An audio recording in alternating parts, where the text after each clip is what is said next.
Welcome back to the Heads Up Show, and today we have the Riddell Axiom on set. We're going to do a complete review of the Axiom and of the Riddell SpeedFlex to tell you what is very similar, what is very different, and to see if this is the helmet for you or if the Riddell SpeedFlex is the helmet for you. I know that you guys have been waiting a long time for this, so please, if you know someone who has a Riddell Axiom, or if you have a Riddell Axiom, we want to hear from you now.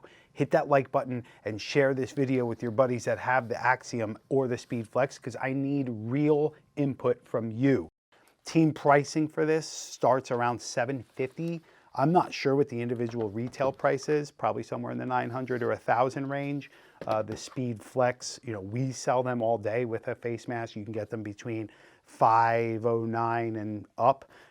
So, I mean, there's a substantial price difference there for sure. And the youth ones are even $100 cheaper. So let's start with the Axiom face masks. I have 5 with me today. This is the SBHP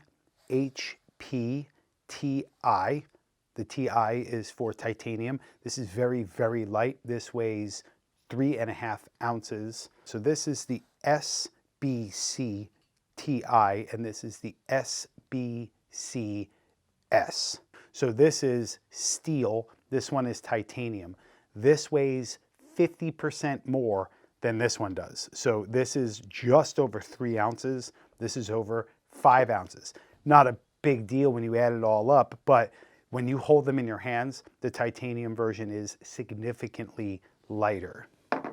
This is the SBSW TI, so this is the single wire version, and this is the SB TI. All of the Axiom masks are casted. For years, Zuti has been doing investment cast face masks. These masks are very light and they are strong. I mean, like I'm working this thing and it doesn't want to budge. The difference in the face masks between the SpeedFlex and the Axiom are abundant. First off, the pretty obvious thing, the size. It's basically a Riddell SpeedFlex mask without the whole upper bar, eye guards, or anything. I don't want to say that the Axiom almost makes you have to have or requires a visor, but without a visor, you're pretty exposed, where the SpeedFlex has bars and a bunch of other eye and face protection. The visors, as you know, they mount onto the mask. This is a SHOC 0G, which, they fit really well for the curvature of the SpeedFlex. With the Axiom, it mounts right onto the helmet. Then you would put the face mask on. So you actually sit the mask between the shell and the padding. The padding has the female receiver of the quick release and the quick install pin. Now, you'll see it wants to move a little bit. If you get them centered just right, the installation is very easy. Very similar quick release pin to the Riddell SpeedFlex. The Axiom one is significantly smaller than the SpeedFlex one, but it's the same premise. You just take this, you put that in here, take your quick release tool, engage that, give it a press. Once you hear that click, you are locked. Let's just do the bottom, and then so you engage, and then lock. I'm gonna put it on real quick because I've been dying to put this on to give you a report. Now, I'm a fan of the way that the SpeedFlex fits me. I'm a large. The Axiom, which we'll get into next, is not really small through large. It's scanned to fit your head specifically, but I'll tell you, this feels very comfortable. The padding is almost like a sticky nature to it. You can see it. It has this really nice, it's like a broken-in recliner. So the Riddell SpeedFlex, it has 5 inflation points. The Riddell Axiom does not. And that's interesting, and I think that that's very misunderstood. I think most people think it has inflation points because it has valve caps. As a matter of fact, it has the identical valve caps. Riddell has only used these valve caps as a means to secure the padding. So what you would do is you unscrew this the same way you would the valve cap, and in reality, all it's doing is holding in this upper pad. This pin right here, if you try putting a needle into it, nothing, right? Because it's a dummy hole, but it's because they wanted to use the same valve caps to hold the padding in. I think that's super smart. I remember when this came out, the way that it held the padding in, everybody thought, oh, that's kind of brilliant. And they used the same technology from the SpeedFlex to hold this adjustable padding in place.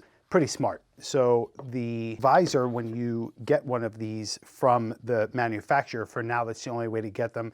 We're hoping that, you know, the retailers and the vendors like us will have a way to get them out to the public where people can scan their heads. But they come installed, but you have to remove them to clean them, and if they break or get scratched, they essentially slide right in, and you'll see this little button. You give it a press, and then it clicks right in. It's very similar to a motorcycle helmet visor. I know that there are different visor combinations. You've obviously seen, you know, take Ezekiel Elliott. He wears the Axiom with the very dark visor. This just happens to be one of the clear ones installed. Over time, you know, there's going to be a lot more versions, and I'm sure people are going to make aftermarket ones that clip right in. Oakley and SHOC and Under Armour, I'm sure they're going to come up with their own. Let's talk about the chin straps, the cam locks, and the strap locks. So here's the good news. It is the identical chin strap. In this case, I have a cam lock, Riddell black hard cup chin straps, right? On the SpeedFlex, it goes right in here. Boom, you take your thumb screw, tighten it down, and then off you go. The upper gets held in with the strap locks. So here's a strap lock, slides right in. You would then take your screw, you would put it right in here, give it a tighten, zip, and you're all good. Axiom, the cam lock housing and the opening, it's actually identical. Same exact thing. You hold it up here, take your thumb screw, put it in place, boom. Now, the uppers are, again, very, very similar, but not identical. So the strap locks, if you look at the Axiom version compared to the SpeedFlex version, the Axiom is thinner, not by much, but they are in fact thinner. I have tried this though, and I've noticed you can take the strap locks from a Riddell SpeedFlex, you can use it on your Axiom, or you can use the one from the Axiom on your Riddell SpeedFlex. So I would imagine over time, the older versions are just gonna fade away and the newer version will be the thing that's popular. The weight of the Riddell Axiom for just the shell and the padding, no chin strap, no visor, no face mask, is 3.63 pounds. The Riddell SpeedFlex is 3.35 pounds. So the SpeedFlex is actually 3 ounces lighter than the Axiom. I would guarantee you though, by the time you build out the entire helmet with the lighter face mask, heavier face mask, visor is probably a wash, no face mask hardware on the Axiom, but face mask hardware here, they probably come in identical, probably somewhere in the 4.1 to 4.4 pounds, considering they borrowed so much of the aesthetics from the SpeedFlex. It's not surprising to me that it has a very, very similar weight. You know, the truth is the Axiom right now, at least, it's not for everybody. It is not the SpeedFlex killer. The SpeedFlex has been around for, 8 years, give or take, and it's easily the most popular and the most appealing and sexy looking helmet out there. It's readily available. The Axiom, not so much, because it has to get scanned. They're not really retail ready. There's no stores where you can go to and scan your head or your son's head to see how it gets fit. So I think over time it'll hit that market a little bit more.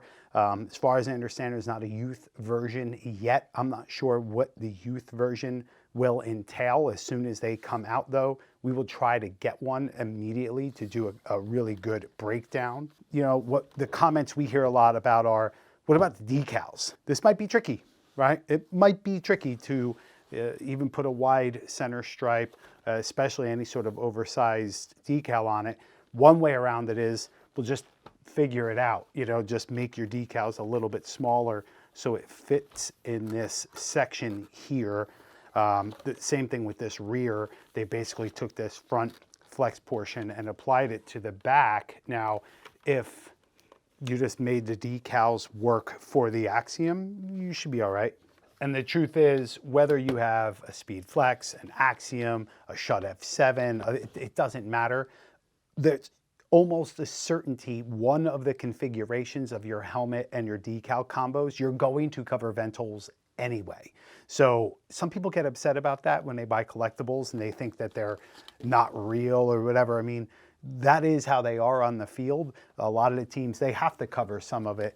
I would imagine this is just going to be that much more to cover. And unfortunately, where this doesn't have that give, I mean, this very, very easily has a ton of give. So I'm curious to see how that would affect decals, but probably not the end of the world. The way that Riddell operates and the way most manufacturers operate, they come out with a helmet about every, say, 10 years. During that 10-year process, they're not just sitting back and enjoying, okay, we made a dope helmet. They're saying, okay, we have a new helmet. Over the years, how can we improve upon it? How can we take that technology and put it into something newer? So this is, of course, a byproduct of all of the years of data and feedback that they've received from the Riddell SpeedFlex. So the Axiom, you could argue in the future, is just going to be the bigger, better, nicer, more technologically advanced version of the Riddell SpeedFlex. I still think for now the Riddell SpeedFlex is and will remain the #1 selling helmet for quite a few years until this really is ready for vendors and for retailers to get out there and help push this product. I know that they have their reps out there working with the teams, but like anything else new, it takes some time. But Riddell has done an outstanding job of putting real science behind this in an attempt to make the game safer and safer. Okay, to summarize, I'm going to put each helmet on and give you my real input on what I think. So let's start tried and true Riddell SpeedFlex helmet. This is a size large. And here's the thing, right? It feels like a really comfortable, very accurate fit to my head. There's no adjustment really needed. If I wanted to inflate one of these pads, I guess I could, but I could take this helmet, a size large, right out of the box, buy it, and be playing with it in 5 minutes. Not that I would do that anymore. The weight is nice, it's balanced. You guys probably are very well versed on the SpeedFlex. The Axiom is, it's different. It's very comfortable. I get to feel this. There we go. It's a little bit, once you get used to it, you get used to it. I'll say it feels like a bigger field of vision, a little bit, and I think it's because it's wider. Keeping in mind this also had eye guards, so there's that. I feel like it's maybe missing the full face mask because there's something to not having to wear a visor. Like if I pop this out, I would feel very exposed, but it's unbelievably comfortable. Like this padding, it's like I said, it's like sitting in an old broken in beautiful recliner. It is crazy comfortable and it's thick. I mean, you can see in here, and again, this isn't custom fit to my head or anything.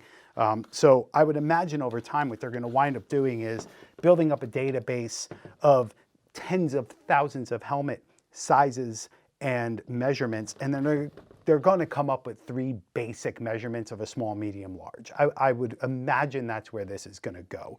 So you don't have to go the full 3D model, 285 points of measurements. You can just get a medium or a large, and then you could probably, you know, just make it work from that point. But I don't know. That's only speculation. I'm really, really, really curious from a player's standpoint. Do you have an Axiom? Do you want an Axiom, or do you know someone that does? If they do, please share this video with them. And I really want their input as a dealer for Riddell. You know, we're looking at getting these. So should we get them, or should we just stick with the Riddell SpeedFlex? If you made it to the end of this video and you still have questions, don't worry, I can do another video. Let me know what I missed, and we're happy to get in there. We will be taking this thing completely apart and dissecting it in an upcoming video. Make sure you subscribe so you get notified when that video comes out. And until next time, cheers.